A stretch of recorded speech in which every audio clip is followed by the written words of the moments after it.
बिस्मिल्लाहिर्रहमानिर्रहीम। मैं अपने अक्सर वीडियोज़ में मुख्तलिफ़ लोगों के बयानात पेश करता हूँ और उसके ऊपर फिर इस्लामी नुक्ता नज़र से मैं तनकीद करता हूँ या इस्लाही कमेंट्स देता हूँ, तबसरा करता हूँ।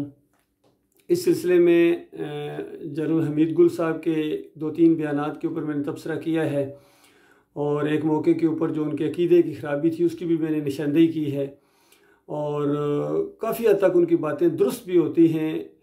ये एक वीडियो आपके सामने मैं ला रहा हूँ, आप इसको सुनिए और फिर उसके बाद इंशाअल्लाह मैं तबसरा करने की कोशिश करूँगा। कैपिटलिस्ट इकोनॉमी आजमाई, आज मार्केट इकोनॉमी के धक्के खा रहे हैं। आपने सोशलिस्ट इकोनॉमी देखी, आपने मिक्स्ड इकोनॉमी देखी, आपने प्रेसिडेंशियल फॉर्म ऑफ गवर्नमेंट देखा, आपने मार्शल लॉज देखे मुख्तलिफ नौयतों के, आपने कंट्रोल जमहूरियत देखी, आपने पार्लियामेंट्री फॉर्म देखी, आपने प्रेसिडेंशियल फॉर्म ऑफ गवर्नमेंट देखी। कौन सी चीज है जो छोटे से थोड़े से अरसे में पाकिस्तान ने नहीं आजमाई? हर एक चीज आप आजमा चुके, ना सिवाय उस चीज के जिसके लिए आप पैदा हुए थे। तो अब तो वक्त आ गया है कि उसको आजमाने का। एक तो नाकामियां जो हैं वो बजाते खुद आपको धकेल रही हैं उस तरफ और अब आपके पास कोई रास्ता भी नहीं रह गया। दूसरी बात ये बात है जो मैं अपने अल्फाज में अक्सर कहता रहता हूँ कि देखो 75 साल हो गए हैं और नतीजा ये निकला कि आज़ादी मिली ही को नहीं, बल्कि ग़ुलामों के ग़ुलाम बना दिए गए। कोई पोजीशन नहीं है आपकी पूरी दुनिया के अंदर, कोई आपकी बात का वज़न नहीं है, कहीं रोब और दबदबा नहीं है, कोई आपको पूछता ही नहीं है इंटरनेशनल मामलात में। और अपने मुल्क के अंदर जो हालात हैं वो आपके सामने हैं। अवाम किस कदर पिस रही है और बद से बदतर हुक्मरान आते जा रहे हैं और चोर डाकू लुटेरे, और फिर इसको उनको एहसास ज़िया ही जाता रहा है। यकीन कीजिए ऐसे ऐसे लतीफ़े उनके ऊपर बनाए गए हैं, ऐसे ऐसे ये टीवी प्रोग्राम बनते हैं जिस तरह ये तो जमहूरियत है, यहाँ सब कुछ होता है। फिर फजल रहमान के किस तरह कार्टून बन रहे हैं, किस तरीके से उसके वो चलाए जा रहे हैं खाके, और दूसरे इमरान खान साहब के भी और जितने भी सियासी लीडर हैं इनके बनाए जाते हैं। क्या मजाक है, कुछ ज़रा भी आपके अंदर इंसानियत नहीं है अल्लाह के बंदो। और यहाँ ये बात बताई जा रही है कि 75 साल में हर तरीका जो हुकूमत का होता है, हुकूमत चलाने का, निज़ाम चलाने का, वो आप आजमा चुके हैं। और हालांकि आजमाने की ज़रूरत नहीं थी, आपके पास एक निज़ाम मौजूद था हमारे मालिक और खालिक का दिया हुआ, जिसके लिए आप पैदा किए गए हैं। यही बात आखिर में जाके कह रहे हैं जनरल हमीद गुल कि वो तरीका कब अपनाओगे या वो तरीका नहीं अपनाया, बाकी सारे तरीके आपने अपना लिए। नई तरीका अपनाया है तो जिसके लिए आपको पैदा किया गया है, यानी आपके मालिक और खालिक ने जो तरीका आपको बताया है, जो उसका हुक्म है, जो वो चाहता है, सिर्फ वही नहीं आपने किया, बाकी सारे शैतान के जितने भी तरीके थे सारे आपने आजमाए। शायद ये कामयाब हो जाए, शायद ये मसला ठीक हो जाए। तो मसला तो ठीक नहीं हुआ, मसला तो और बिगड़ता जा रहा है। और जिस तरह कहते हैं कि गलतियाँ बेहतरीन उस्ताद होती हैं, लेकिन सिर्फ बेवकूफ़ उन गलतियों को दोहराते हैं। तो ये बेवकूफ़ों की तरह गलती बार बार दोहरा रहे हो, बार बार उसी टेढ़ी ईंट के ऊपर अपनी इमारत खड़ी करते हो अल्लाह के बंदो, फिर गिरती है इमारत, फिर उसी को गिरी इमारत को दोबारा बनाते हो। और पहली जो ईंटें हैं दो वो सीधी करने के लिए आप तैयार नहीं, उसी के ऊपर फिर बनाते हो। और जो दूसरा बंदा भाई आपका बताता है कि वो पहली ईंट क्यों नहीं सीधी करते हो, उसके बाद तुम्हारी इमारत अगर सरैया तक भी पहुँच जाए वो कभी नहीं गिरेगी। पहली ईंट है ईमान खालिस की, तौहीद की, और वो जिसके लिए पैदा किए गए हो। मालिक फरमाता है वमा खलक़तुल जिन्ना वल इंस इल्ला लियअबुदून, मैंने जिन्नों और इंसानों को सिर्फ अपनी बंदगी के लिए पैदा किया है, यानी अपनी फर्माबरदारी के लिए पैदा किया है। मेरी फर्माबरदारी करो। आप पैदा हुए हैं अल्लाह की फर्माबरदारी के लिए, और नाफरमानी के ऊपर कमर कसी हुई है। कौन सा हुक्म है जो अल्लाह का नहीं तोड़ते हो? कौन सी नाफरमानी है जो आपके अंदर नहीं अल्लाह के बंदो? कौन सा शिर्क है जो पिछली कौमों के अंदर था और आपके अंदर नहीं है? और फिर हमें तो शुरू से जब पाकिस्तान बना था हमें उस तरफ आना चाहिए था जिसके लिए हम पैदा किए गए हैं। और हमने इसी नारे के ऊपर पाकिस्तान लेने की कोशिश की थी कि पाकिस्तान का मतलब क्या, ला इलाहा इल्लल्लाह, कि अल्लाह के अलावा कोई माबूद नहीं। इसलिए हम अलहदा हो रहे हैं। अगर और माबूद बनाने थे तो फिर अलहदा क्यों हुए थे? अलहदा हुए इसीलिए थे कि अल्लाह के अलावा कोई माबूद नहीं है। हिंदुओं के बेशुमार माबूद हैं, मूर्तियां हैं, गाय को पूजते हैं, हमारा कोई नहीं है सिवाय अल्लाह के। लेकिन ऐसा लगता है कि जब अलहदगी मिली तो अपने बुत साथ लेके आए हैं, 11वीं की देख साथ लेके आए हैं, या अली मदद के नारे साथ लेके आए, या रसूल मदद के नारे साथ लेके आए हैं, और केक काटने के लिए छुरी भी साथ लाए हैं कि 12वीं के जब केक काटेंगे तो ये छुरी इस्तेमाल होगी। फिर देखें साथ लेके आए हैं। फिर तस्वीरें, पीर साहब की मूर्ति और पीर साहब की तस्वीर भी इस बगल में दबा के लाए हैं कि यहाँ इस घर में थी, वहाँ जाके जो घर वो मिलेगा या बनाएंगे वहाँ पीर साहब की तस्वीर लटकाई जाएगी, वहाँ जाके कब्र इस तरह पूजी जाएगी। चादरें साथ लेके आए हैं कि पहले मुहियुद्दीन चिश्ती के मज़ार पर ये चढ़ानी थी, अब वहाँ से आ रहे हैं, अब जाके अली जवेरी की कब्र के ऊपर चढ़ाएंगे, बड़ी इमाम की कब्र के ऊपर जाके ये चादर चढ़ाएंगे। तो अल्लाह की बंदो कौन सा फ़र्क आपने रखा है? तो सारा शिर्क तो आपके अंदर मौजूद है। ला इलाहा इल्लल्लाह की तो छुट्टी हो गई। जब आप अल्लाह के अलावा किसी और को पुकारते हैं तो आपका ला इलाहा इल्लल्लाह ख़त्म हो जाता है। लिहाजा कुछ ना कुछ अक्ल से काम लो और वो तरीका इख्तियार करो जो तुम्हारे मालिक और खालिक ने बताया है तमाम अंबिया के ज़रिए, और हमारे लिए ख़ासकर आखिरी नबी मोहम्मद सल्लल्लाहु अलैहि वसल्लम की सुन्नत मौजूद है। बताओ कौन सा इलेक्शन लड़ा था उन्होंने, कौन सा जुलूस निकाला था कि अपने साथियों को लेके जुलूस निकाला हो कि हुकूमत हमारे हवाले कर दो? वो तो खुद हुकूमत उनको दे रहे थे कि आपको बादशाह मानने के लिए तैयार हैं, दौलत आपको देने के लिए तैयार हैं, हर जगह जहाँ आप कहेंगे शादी कराने के लिए तैयार हैं। तो कौन सी बात थी जो वो मुतालबा नहीं पूरा किया जा रहा था? नबी अलैहिस्सलाम ने कहा एक हाथ पर सूरज रख दो, एक पर चांद रख दो, तब भी मैं अपने मिशन से पीछे नहीं हटूंगा। वो बात कहूँगा जो तुम नहीं सुनना चाहते हो, ला इलाहा इल्लल्लाह, अल्लाह के अलावा कोई माबूद नहीं। ये जो 360 रखे हुए हैं, लात मनात हुबल है, इब्राहिम अलैहिस्सलाम की मूर्ति है, और इनके वास्ते वसीले हैं, इनके रुकू और सजदे हैं, ये ला इलाहा इल्लल्लाह की जद में आते हैं। जब ला इलाहा इल्लल्लाह होगा तो ये नहीं होंगे, और जब ये होंगे तो फिर ला इलाहा इल्लल्लाह फिर वहाँ नाफिज नहीं है। तो ये मामला अल्लाह के बंदो, इस शिर्क और कुफ्र का जनाजा निकालो। और अगर बिलफर्ज बात मानने के लिए तैयार नहीं, ये कोई एक तजवीज़ नहीं है कि 6-7 तरीके इख्तियार कर चुके हो अब इस्लाम को भी मान लो, देखते हैं शायद कामयाब हो जाओ। ऐसी बात नहीं है। मसला ये है कि यही हक है, और इसको तुमने जो नहीं माना है, इससे पहले जो तुम्हारे गुजर चुके हैं, बड़े बड़े उलमा गुजर चुके हैं, बड़े बड़े सियासी लीडर गुजर चुके हैं, रोटी कपड़े और मकान के दावेदार, और 9 सितारे इकट्ठे हुए थे, और उसके बाद किताब का आलम लेके फिर 5 मुतदा मजलिस अमल इकट्ठी हुई, और ये सारे उलमा जो भी इस तरीके से पेश कर रहे हैं, जो जमहूरियत का रास्ता इख्तियार किया है, जिन्होंने अल्लाह का रास्ता इख्तियार नहीं किया, शैतानी रास्ता इनको ज़्यादा पसंद आया, ये जहन्नम का ईंधन बन चुके। अब उसके बाद तुम्हारी बारी है। तो अल्लाह के बंदो बताओ, ये मामला है, ये कोई चॉइस नहीं है, ये आपकी ज़रूरत है। मानोगे तो अपना भला करोगे, नहीं मानोगे तो जहन्नम मुंह खोले तुम्हारा इंतज़ार कर रही है। अब 2 ही ऑप्शन है, मानोगे जन्नत, नहीं मानोगे जहन्नम। अब उसके बाद आपकी अपनी मर्जी है, और दुनिया की भी ज़िल्लत है, याद रखिए। नहीं मानोगे तो दुनिया की भी ज़िल्लत है जो अपनी आंखों से देख रहे हो।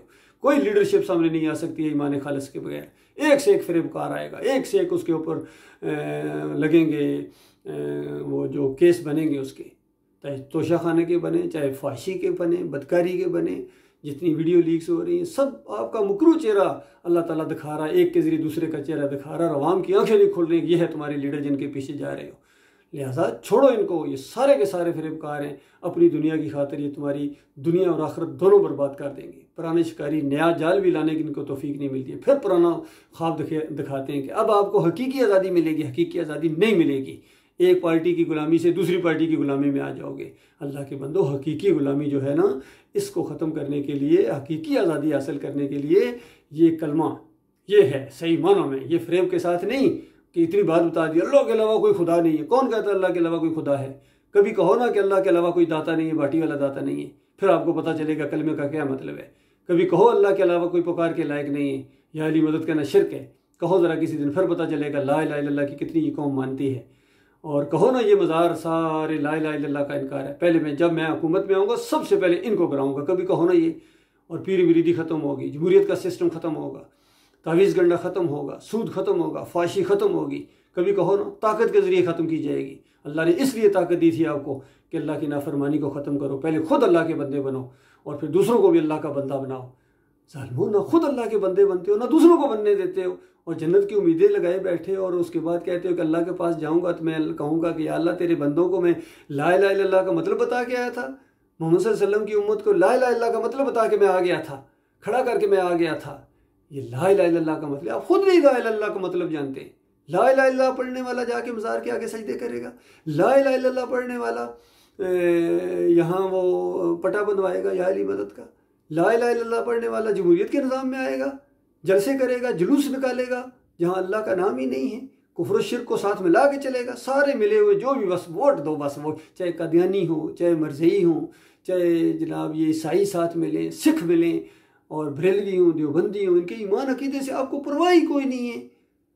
तो अल्लाह ऊपर देख रहा है, याद रखना। ये उसी ने जकड़ा हुआ है आप लोगों को, एक के ज़रिए दूसरे को पटवा रहा है, एक के ज़रिए दूसरे को पटवा रहा। सूरह अल अनाम पढ़ो, वहाँ अल्लाह ताला अपने अजाब की शक्लों में ये शक्ल बताता है कि ये भी मेरे अजाब की शक्लों में ग्रुपों में बांटता हूँ, मैं खुद बांटता हूँ, मालिक फरमाता है। उसके बाद एक की ताकत का मज़ा दूसरे को चुकाता हूँ। आज ग्रुपों में बटे हुए या नहीं बटे हुए, सियासी पार्टियों के अपने ग्रुप हैं, मजहबी लोग अपने ग्रुपों में बटे हुए हैं, कोई बरेलवी है, कोई देवबंदी है, कोई अहले हदीस है, कोई सल्फ़ी है, कोई सूफ़ी है, सरवर्दी है, नक्शबंदी है, चिश्ती है, कादरी है, एक से एक ग्रुप बना हुआ और एक दूसरे के ऊपर लानतें भेजते हो और काफिर कहते हो एक दूसरे को। बताओ तुम्हारी क्या पोजीशन है? क्या नबी अलैहिस्सलाम ये सिखाने आए थे, सहाबाए किराम ये सिखाने आए थे? वो तुम्हें कब अकल आएगी? कोई साफ़ी नहीं बोलता है, बड़े बड़े एंकर हैं, बड़े बड़े बोलने की सलाहियत किसने दी है तुम्हें? अल्लाह ताला ने। कभी किसी के मुँह से ईमान खालिस की बात नहीं निकलती है। अलग बड़े जुर्रत वाले हैं दुनियावी लिहाज से, और अल्लाह के मामले में ऐसे गीदड़ और लुमड़ी बन जाते हैं। चाहे इमरान रियाज खान हो, कभी इसके मुँह से कोई ईमान अकीदे की बात सुनी हो? हकीकत टीवी वाले हों, समी इब्राहिम हों, पता नहीं वो साबर शाकर हों या अरशद शरीफ हो, कभी ईमान अकीदे की बात सुनी थी इसके मुँह से? आप जब अल्लाह के अज़ाब में गिरफ्तार होते फिर चीखते हो। सबकी बारी इसी तरीके से आएगी, याद रखना। और अगर फूलों के बिस्तर के ऊपर भी तुम्हारी मौत आए तो मरने के साथ आग में चले जाओगे। क्यों? ईमान अकीदे की बात नहीं करते हो, तौहीद की बात नहीं करते हो, रद्द शिर्क नहीं करते हो। और मैं आपका भाई हूँ, मैं कोई मौलवी नहीं हूँ, मैं कोई सूफ़ी नहीं हूँ, मैं कोई सियासी लीडर नहीं हूँ। मैं 7 पंजाब रेजिमेंट से अफसर रिटायर्ड हुआ हूँ। रिटायर्ड क्या हुआ, मुझे भी इसी तरीके से इसी बात के ऊपर जो 37 साल पहले मैंने यही ईमान अकीदे की बात की थी, इसकी इंक्वायरी कौन करेगा? इमरान खान साहब कहते हैं कि इंसाफ नहीं मिला, ये नहीं मिला, वो नहीं हुआ। कौन इंसाफ देगा बताओ? ज़रा जरूरत है आपकी इनके सामने बात करने की? ज़रा कहो ना उनकी 7 पंजाब रेजिमेंट से नायक असमतुल्लाह, मलिक जान सिपाही और अरशद करमलाई को क्यों निकाला गया था? एक अफसर और 2 जवानों को क्यों निकाला गया था? यही तौहीद की बात करने की वजह से, रद्द शिर्क करने की वजह से कि यारी मदद का नारा नहीं लगेगा मॉर्निंग परेड के अंदर, अल्लाह अकबर का नारा लगेगा। बताओ फिर क्या हुआ? उसके बाद तहकीक करो ना। कौन तहकीक करेगा? कौन केस लड़ेगा? यहाँ सारे के सारे जो हैं एक ही कश्ती के मुसाफिर हैं, कोई इनको ईमान अकीदे की परवाह नहीं है। जनरल नवीद गुल कुछ करते थे, ये नहीं इनकलाब की बात, लेकिन ईमान की अकीदे की बात उन्होंने भी उस अंदाज से नहीं की है जिस तरह नबी अलैहिस्सलाम ने की है और सहाबाए किराम ने जिस अंदाज से की है। तो जब तक ये बात खुल के सामने नहीं आएगी, तौहीद की बात, ईमान की बात, अकीदे की बात, अकीदा ये होना चाहिए, फिर उसके बाद देखना ये दुनिया नाक रगड़ती हुई आएगी, तुम्हारे कर्जे चुटकियों में हल हो जाएंगे, ख़त्म हो जाएंगे और पूरी दुनिया के ऊपर तुम्हारा रौब और दबदबा होगा। वो जो PMA पासिंग आउट परेड में, अभी तो ऑफिसर्स को याद होगी 70 कोर्स के लोगों, क्या वो आयत नहीं याद है जो बटालियन हवलदार मेजर वो पढ़ा करते थे सूबेदार साहब के अपनी ताकत और अपनी फ़ौजी क़ुव्वत को तैयार रखो ताकि हैबत तारी हो जाए उनके दिलों के अंदर जो दुश्मन है अल्लाह के और तुम्हारे दुश्मन, और इनके अलावा कुछ और हैं जिनको तुम नहीं जानते लेकिन अल्लाह जानता है। और ये पहली दफ़ा लफ्ज़ मैंने वहाँ सुना था, and make ready your strength to strike terror in the hearts of enemies of Allah and your enemies and others beside them whom you know not but Allah knows, and whatsoever you will spend in the cause of Allah shall be repaid to you and you shall not be treated unjustly। अभी तक मुझे ये ज़ुबानी English का तर्जमा भी और उर्दू का तर्जमा भी याद है, तो कभी तो गौर करो ताकि हैबत तारी हो जाए। ये है to strike terror in the hearts of enemies of Allah, तो अल्लाह के दुश्मनों के ऊपर तुम्हारा रौब छाना चाहिए। वो बेशक तुम्हें टेरर कहते रहे, जो मर्जी कहते हो, टेररिस्ट तुम, वो टेररिस्ट कहते हो, तुम टांगें तुम्हारी टांगना शुरू हो जाती हैं। वो जो मर्जी कहें को जवाब दो ईमान अकीदे के हवाले से कि अल्लाह के दुश्मनों, अल्लाह के बेटे तजवीज़ करते हो, शर्म नहीं आती? उसका कोई बीवी ही नहीं है, बेटे कहाँ से आ गए? इस तरह ईमान अकीदे की बात जब इंटरनेशनल लेवल पर उठेगी फिर पता चलेगा हक और बातिल का क्या मामला है, फिर कौम इकट्ठी होगी ईमान खालिस के ऊपर, फिर अल्लाह की मदद आएगी। ये तरीका है, सादा सा तरीका है, पता नहीं किस तरह मत मारी गई आपकी। बड़े बड़े सियासी लीडर हैं, बड़े बड़े उलमा हैं, बड़े बड़े जर्नैल हैं, उनकी समझ में बात आ ही नहीं रही है, उधर ध्यान ही नहीं जा रहा है। अल्लाह तुम्हें समझ दे, अल्लाह ताला तुम्हें ईमान खालिस की तरफ रुख कराए और अल्लाह हमारे मुल्क की हिफाजत करे और अल्लाह हमारे मुल्क की सरहदों की भी हिफाजत करे। ये पाकिस्तान बना है, इसका बड़ा मकसद है, ये ऐसे नहीं है, याद रखना। ये इंशाअल्लाह बहुत बड़ा इनकलाब और बहुत बड़ी ये एक प्लानिंग है अल्लाह ताला की, और बहुत बड़ा मंसूबा जो एक नज़रियाती तौर पर ये पाकिस्तान बना है कि पाकिस्तान का मतलब क्या, ला इलाहा इल्लल्लाह। इस खित्ते से ये तौहीद की दावत उठ रही है अल्हम्दुलिल्लाह।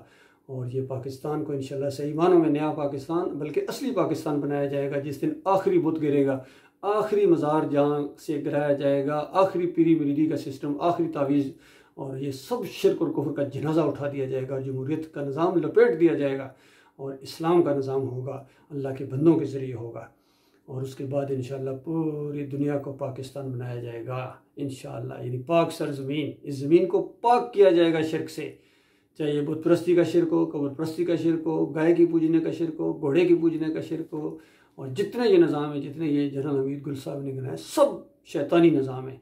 एक निज़ाम है अल्लाह के नज़दीक एक ही है, दीन इस्लाम, ईमान, तौहीद और वो तरीका जो मोहम्मद सल्लल्लाहु अलैहि वसल्लम ने इख्तियार किया, सहाबा इकराम ने इख्तियार किया। दुनिया में उनको इज़्ज़त मिली थी, रोब और दबदबा था उनका, और जन्नत के वादे यहाँ दुनिया में भी होंगे इनके साथ। इस रास्ते पर चलो, ये है वो रास्ता जो कहते हैं एहदिना सिरातल मुस्तकीम, अल्लाह सिरात मुस्तकीम पर चला। बताओ जो कुछ कर रहे हो ये सिरात मुस्तकीम है? अल्लाह के बंदो गौर करो। तकरीरें तो करते हैं उसके ऊपर, हमारे इमरान खान साहब भी कहते हैं कि सीधा रास्ता, खुद उल्टे रास्ते की तरफ चल रहे हैं। बताओ अगर वो मुल्तान की तरफ रुख कर लो या उधर कराची की तरफ रुख कर लो तो इस्लामाबाद पहुँचोगे, डी चौक पहुँचोगे। चाहे जितने मर्जी को हम डी चौक आ रहे हैं और रुख तुम्हारा कराची की तरफ है, कभी भी नहीं पहुँचोगे। ये मिसाल है आपकी, ये मिसाल है आपकी। अल्लाह ताला गौर व फिक्र करने की तौफीक अता फरमाए।